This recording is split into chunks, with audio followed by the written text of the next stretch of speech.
Shalom semuanya.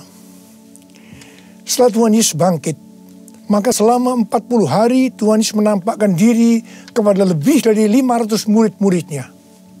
Setelah itu dengan disaksikan murid-muridnya, Tuhan Yesus naik ke sorga. Saya percaya kalau kita ada di sana waktu itu, pasti kita akan seperti murid-murid Tuhan Yesus. Mereka pada waktu itu heran. Tuhan Yesus lebih tinggi dari biasanya. Mereka melihat ke bawah, ternyata kaki Tuhan Yesus sudah tidak menyentuh tanah lagi. Perlahan, tapi pasti, Tuhan Yesus terangkat ke sorga. Makin lama makin kecil, sampai ada awan yang menutupi dan hilang dari pandangan mata. Mereka dengan terheran-heran memandang ke langit. Sementara itu ada dua orang yang berpakaian putih di dekat mereka dan berkata kepada mereka, "Hai orang-orang Galilea, mengapa kamu berdiri melihat ke langit? Yesus ini yang terangkat ke sorga meninggalkan kamu, akan datang kembali dengan cara yang sama seperti kamu melihat dia naik ke sorga." Dari ayat ini saya percaya kalau yang melihat Tuhan Yesus naik ke sorga adalah murid Tuhan Yesus, maka yang akan melihat Tuhan Yesus turun dari sorga untuk mengangkat umatnya adalah murid Tuhan Yesus. Tuhan Yesus sekarang berada di sorga. Di dalam Yohanes 14 ayat 1 sampai dengan 3 tertulis bahwa Tuhan Yesus menyediakan tempat bagi kita. Sesuai dengan Ibrani 7 ayat 25, Tuhan Yesus menjadi pendoa syafaat bagi kita supaya kita selamat secara sempurna. Dan sesuai dengan Kisah Para Rasul 1 ayat 8, Tuhan Yesus mencurahkan Roh Kudus bagi kita. Sesuai dengan Yohanes 14 ayat 1 sampai dengan 3, Tuhan Yesus berkata bahwa Dia akan ke sorga untuk menyediakan tempat bagi kita. Setelah menyediakan tempat bagi kita, Tuhan Yesus akan datang kembali untuk membawa kita ke sorga. Dan kita akan bersama-sama dengan Tuhan Yesus selama-lamanya. Kita percaya bahwa kedatangan Tuhan Yesus yang kedua kali sudah sangat-sangat dekat. Tuhan Yesus berkata dalam Lukas 21 ayat 25 sampai dengan 28 bahwa salah satu tanda menjelang kedatangan Tuhan Yesus kembali adalah akan terjadi di mana orang akan mati ketakutan karena kecemasan berhubung dengan segala yang menimpa bumi ini. Mirip dengan apa yang nanti akan terjadi saat kedatangannya kembali. Bukankah kita saat ini melihat bahwa ciri-ciri serangan COVID-19 ini adalah membuat orang ketakutan, khawatir, yang berlebihan, dan panik? Ternyata banyak orang-orang yang ketakutan pada hal-hal lain ketimbang kepada COVID-19 itu sendiri. Kalau keadaan berlarut-larut, maka akan banyak orang yang mati ketakutan karena kecemasan ketimbang mati karena COVID-19 itu sendiri. Tuhan Yesus berkata kepada kita, "Bangkitlah dan angkatlah mukamu, sebab penyelamatanmu sudah dekat." Kita harus bangkit, mengangkat muka kita, dan jadi pemenang. Sebab penyelamatan kita sudah dekat. Yang artinya kedatangan Tuhan Yesus yang kedua kali untuk mengangkat gerejanya sudah sangat-sangat dekat. Kita harus menjadi pemenang. Menang terhadap dosa, menang terhadap iblis, menang terhadap daya tarik dunia, menang terhadap kedagingan kita. Sebab hanya para pemenang yang masuk surga.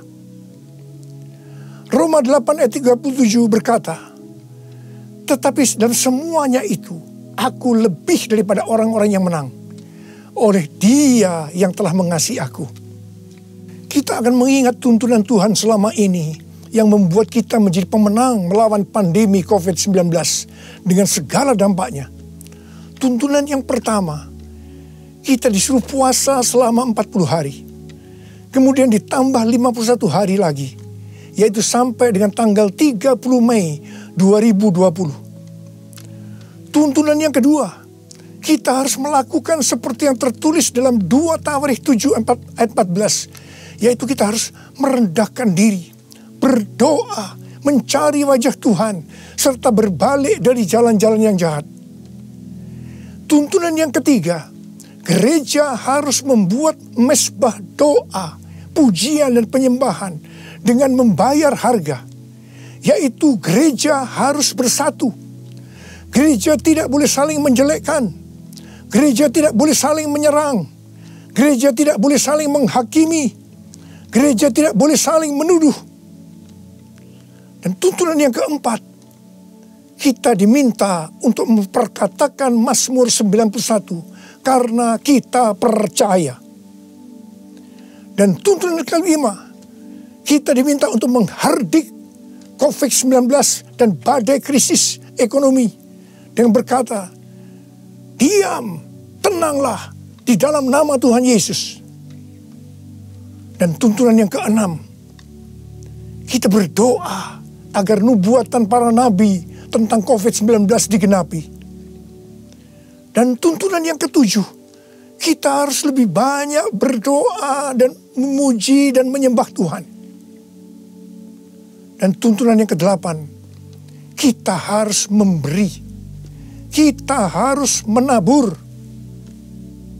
Dan tuntunan yang kesembilan, kita mengikuti protokol kesehatan pemerintah terkait COVID-19, yaitu physical distancing.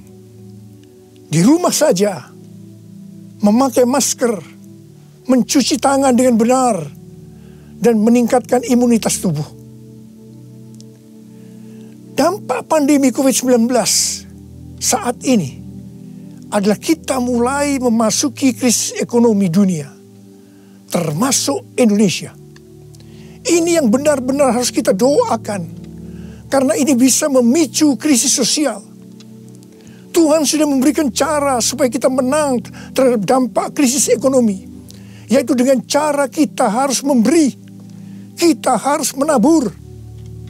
Saya ingatkan bahwa memberi dan menabur itu bukan hanya untuk orang yang kelebihan uang, tetapi juga untuk orang yang kekurangan uang, supaya berkat Tuhan turun ke atas kita.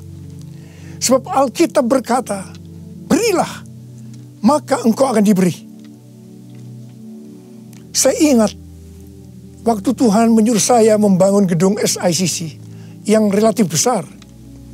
Keuangan yang ada jauh lebih kecil dibandingkan dengan biaya yang harus dikeluarkan. Setiap kali akan membayar termin, selalu dengan pergumulan yang berat.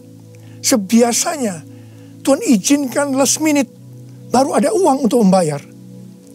Jadi setiap kali kita empot-empotan, kita hanya bergantung kepada Tuhan, karena kita tidak tahu bagaimana caranya untuk mendapatkan uang itu. Pada suatu hari, di tengah-tengah keadaan kita yang seperti itu, Tuhan menyuruh saya untuk melakukan kebaktian kesembuhan ilahi. Tuhan memerintahkan kepada saya seperti ini. Kamu pergi ke kota-kota di mana aku akan tunjuk. Kalau kamu tiba di kota itu, ajak gereja-gereja untuk membawa orang-orang miskin, orang-orang sakit, orang yang tidak punya uang untuk ke dokter. Pada saat itu belum ada BPJS. Dan orang yang tidak punya pengharapan. Sebab aku akan menyembuhkan mereka. Dan biayanya kamu yang harus mengusahakannya sendiri. Terus terang saya tidak bisa mengerti akan tuntunan ini. Karena di tengah-tengah kita memerlukan uang untuk membangun SICC. Sekarang kita harus mengusahakan uang untuk biaya kebaktian kesembuhan ilahi, di mana ini jumlahnya relatif besar. Saya bertanya kepada Tuhan, bagaimana cara untuk mendapatkan uang itu? Dan Tuhan memberikan tuntunan. Tuntunan pertama, saya yang pertama-tama harus menabur. Seperti Daud waktu mempersiapkan pembangunan Bait Allah. Pertama-tama Daud sendiri secara pribadi yang menabur. Jadi pada waktu itu, saya merekam lagu-lagu saya dengan biaya sendiri. Dan hasil penjualan CD, semuanya saya serahkan untuk pembangunan SICC. Dan tuntunan yang kedua, Tuhan menyuruh saya untuk untuk mengumumkan kepada jemaat untuk menabur. Tuhan berkata, siapa yang menabur untuk SICC, aku akan memberkati bukan hanya secara materi saja, tetapi juga kesembuhan, pemulihan, mujizat, dan lain-lain. Ternyata ketika jemaat mulai menabur, mereka mengalami janji Tuhan. Mereka juga mulai bersaksi, dan makin banyak jemaat yang menabur.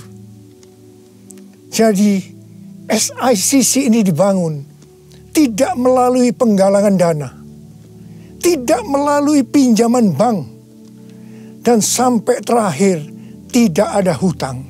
Haleluya! Tuhan Yesus baik. Karena itu, mari saya mau mengajak saudara-saudara semua untuk kita menabur bagi mereka yang terdampak pandemi COVID-19 itu. Seperti yang tertulis dalam Amsal 14 ayat 21b yang berkata, berbahagialah orang yang menaruh belas kasihan kepada orang yang menderita.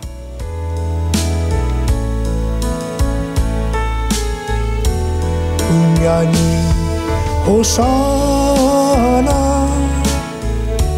bagi Rajaku yang duduk di tahta.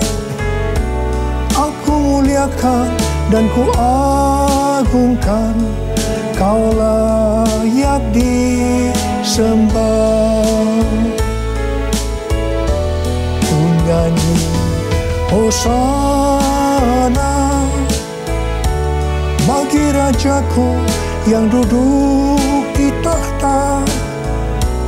Aku muliakan dan ku agungkan, Kau layak disembah. Kau layak disembah.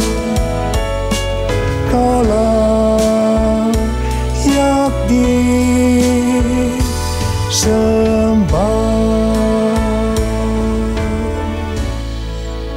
Ketika Tuhan Yesus akan naik ke sorga, Dia memberikan pesan yang terakhir kepada murid-muridnya. Ada berapa banyak murid Tuhan Yesus di tempat ini? Boleh angkat tangan. Berarti ini juga pesan buat kita semua. Katakan amin. Kisah Para Rasul 1 ayat 8 berkata, tetapi kamu akan menerima kuasa kalau Roh Kudus turun ke atas kamu. Dan kamu akan menjadi saksiku di Yerusalem dan di seluruh Yudea dan Samaria dan sampai ke ujung bumi. Untuk melakukan amanat agung Tuhan Yesus, maka kita harus menerima kuasa Roh Kudus. Jadi 10 hari setelah Tuhan Yesus berada di sorga, pada hari raya Pentakosta, Roh Kudus dicurahkan. Murid-murid Tuhan Yesus dipenuhi Roh Kudus dengan tanda awal berbahasa roh, dan mereka melakukan amanat agung Tuhan Yesus. Ini yang Tuhan sebutkan sebagai Pentakosta pertama. Pentakosta pertama ini dahsyat. Mengapa? Sebab dalam kurun waktu 100 tahun, 70% dari dunia yang dikenal waktu itu menjadi Kristen. Jadi Pentakosta pertama itu dahsyat. Pertanyaannya, apakah amanat agung Tuhan Yesus sudah selesai? Belum. Karena itu, pada tahun 1906, Tuhan mencurahkan Roh Kudus di Azusa Street. Seorang hamba Tuhan yang bernama William Seymour dipakai Tuhan. Ini yang Tuhan sebutkan sebagai Pentakosta yang kedua. Pentakosta kedua ini dahsyat. Mengapa? Sebab menurut Gordon Conwell Theological Seminary, bahwa 77,9% dari kekristenan yang ada saat ini dimulai dari awal tahun 1900. Berarti itu dimulai dari peristiwa di Azusa Street ini. Jadi Pentakosta kedua ini dahsyat. Pertanyaannya, apakah amanat agung Tuhan Yesus sudah selesai? Belum. Tahun 1909, William Seymour bernubuat bahwa kira-kira 100 tahun ke depan, itu berarti hari-hari ini Roh Kudus akan dicurahkan lebih dahsyat dibanding di Azusa Street. Dikatakan bahwa gerakan ini tidak akan berhenti sampai Tuhan Yesus datang kembali. Jadi ini adalah pencurahan Roh Kudus yang terakhir sebelum Tuhan Yesus datang kembali. Tahun 2013, Tuhan memberikan nama peristiwa pencurahan Roh Kudus ini sebagai Pentakosta yang ketiga. Dengan adanya Pentakosta yang ketiga ini, amanat agung Tuhan Yesus akan selesai dan Tuhan Yesus akan datang kembali.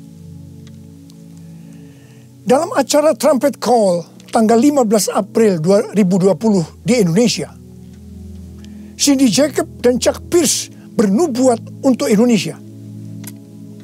Cindy Jacob bernubuat bahwa setelah COVID-19 selesai, Tuhan Yesus akan mencurahkan Roh Kudus secara besar-besaran atas Indonesia, yaitu Pentakosta yang ketiga. Kalau Pentakosta pertama terjadi di kamar loteng Yerusalem, Pentakosta kedua terjadi di Los Angeles, Azusa Street, maka Pentakosta ketiga terjadi di Indonesia. Haleluya! Akan terjadi lambatan Tuhan yang terbesar di Indonesia. Dan Tuhan Yesus berkata, siapkan dirimu untuk pencurahan Roh Kudus besar-besaran. Roh Kudus akan melanda dengan dahsyat mulai dari timur ke barat. Bersiaplah untuk memasuki era Pentakosta ketiga. Chuck Pierce bernubuat bahwa Tuhan sedang membawa pasukan Tuhan di Indonesia memasuki musim yang baru, yaitu menyiapkan lumbung-lumbung untuk menampung tuaian jiwa-jiwa. Tuhan sedang menyiapkan penuaian global. Penuaian terbesar akan terjadi di seluruh Indonesia. Dan Tuhan memberitahu kepada saya agar memeriksa barisan dari kul. Pemuritan akan terjadi di kul. Dan saya minta, sekali lagi saya mau katakan, saya minta agar saudara-saudara bergabung dalam kul. Mari. Saya akan berdoa agar Roh Kudus dicurahkan memenuhi kita semua. Dan untuk memberikan kepada kita kuasa untuk melakukan amanat agung Tuhan Yesus. Mari, saya ajak saudara untuk menyanyikan lagu ini bersama-sama. Curahkanlah kuasa-Mu Tuhan, mujizat terjadi di tempat ini. Curahkanlah kuasa-Mu Tuhan, mujizat terjadi sekarang ini. Curahkanlah kuasa-Mu Tuhan, mujizat terjadi di tempat ini. Curahkanlah kuasa-Mu Tuhan, mujizat terjadi sekarang ini. Mujizat terjadi sekarang ini. Mujizat terjadi sekarang ini.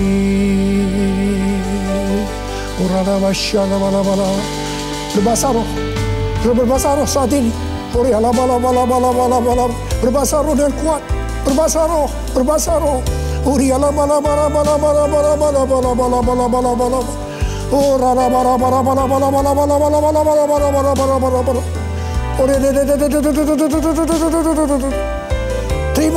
Terima kuasa, terima kuasa, terima kuasa. Roh Kudus sedang dicurahkan. Api Pentakosta ketiga sedang turun saat ini. Terima kuasa untuk menjadi saksi Yesus, untuk melakukan amanat agung Tuhan Yesus. Terima.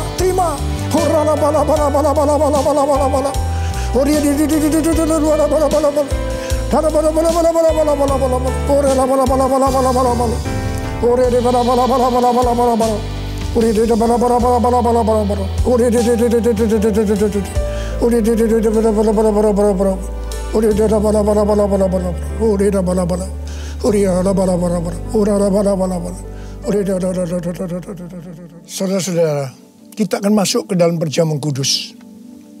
Kita akan mengingat ayat ini. Sebab setiap kali kamu makan roti ini dan minum cawan ini, kamu memberitakan kematian Tuhan sampai Ia datang. Perjamuan kudus adalah perjamuan Tuhan Yesus sendiri. Setiap kali kita masuk dalam perjamuan kudus, Tuhan Yesus selalu berkata, biarlah ini menjadi peringatan akan daku. Mari, arahkan hati saudara kepada kebaikan Tuhan. Kita akan mengingat kebaikan Tuhan.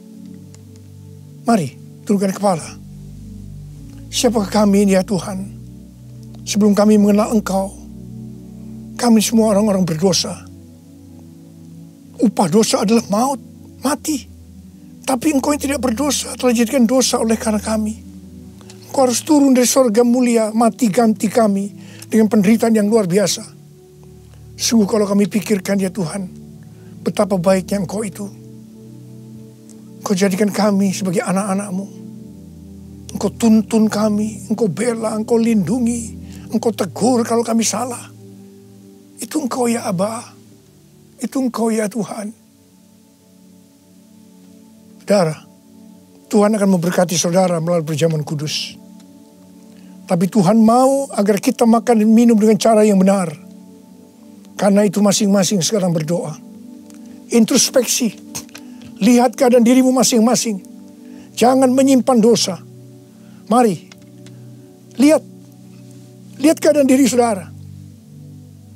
Kalau ada dosa yang selama ini tidak pernah diselesaikan, ini saatnya kita selesaikan. Supaya saudara diberkati. Katakan, ampuni saya Tuhan. Ampuni saya Tuhan. Ampuni ya Tuhan. Bapa, kami akan masuk dalam perjamuan kudus dengan hati yang penuh ucapan syukur. Dalam nama Yesus kami berdoa. Amin. Mari angkat roti saudara di tangan kanan kita tinggi-tinggi. Sebab apa yang telah kuteruskan kepadamu telah aku terima dari Tuhan.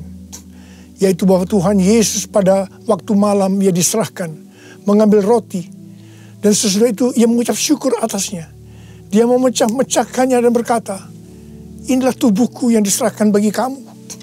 Perbuatlah ini menjadi peringatan akan aku. Saudara kasih Tuhan, bukankah roti yang kita pecah-pecahkan ini adalah persekutuan kita dengan tubuh Kristus? Mari kita makan dalam nama Yesus.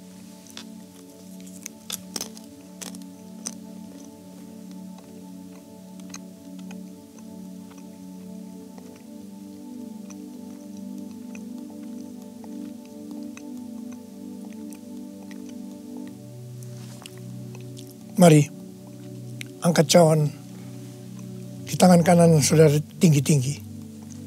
Demikian juga Ia mengambil cawan sesudah makan lalu berkata, cawan ini adalah perjanjian baru yang dimeteraikan oleh darahku. Perbuatlah ini setiap kali kamu meminumnya menjadi peringatan akan aku. Saudara kasih Tuhan, bukankah cawan pengucapan syukur yang atasnya kita ucapkan syukur adalah persekutuan kita dengan darah Yesus? Mari kita minum dalam nama Yesus.